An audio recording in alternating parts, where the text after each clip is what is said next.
दोस्तों, जब भी वास्तु का एडवाइस किसी को प्रोवाइड करते हैं ना, तो लोग हमसे प्रोसीजर पूछते हैं कि सर क्या प्रोसीजर होता है वास्तु का। आप भी कभी कंसल्ट किसी कंसल्टेंट से कर रहे हैं तो प्रॉपर प्रोसीजर आपको पता होना चाहिए कि वास्तु कंसल्टेशन किया कैसे जाता है।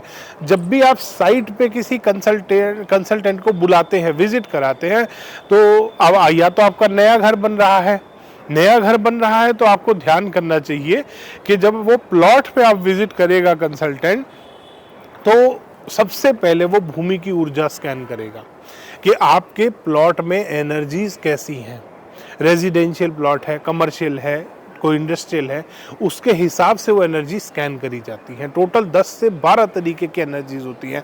भूमि की ऊर्जा हो गई, जियोपैथिक स्ट्रेस हो गया, फिर जियोपैथिक स्ट्रेस के लेवल हो गए, फिर उनके लेवल के भी जो आगे उसमें कौन से कैटेगरी का बन रहा है वो देखा जाता है। तो उसके बाद फिर electromagnetic radiation, EMR, EMW, EMF, radio frequencies, cosmic vibration, parallel radiation, environmental radiation, ये सारी चीज़ें स्कैन करी जाती हैं कंप्यूटर से। उसके बाद कंप्यूटर से स्कैन करने के बाद आपको एक रफ लेआउट बना के दिया जाता है कि इस तरीके से आपका घर बनेगा, और वो रफ लेआउट भी पद विन्यास के माध्यम से बनाया जाता है, जो ग्रंथों में जो एक्चुअल वास्तु करने का तरीका है।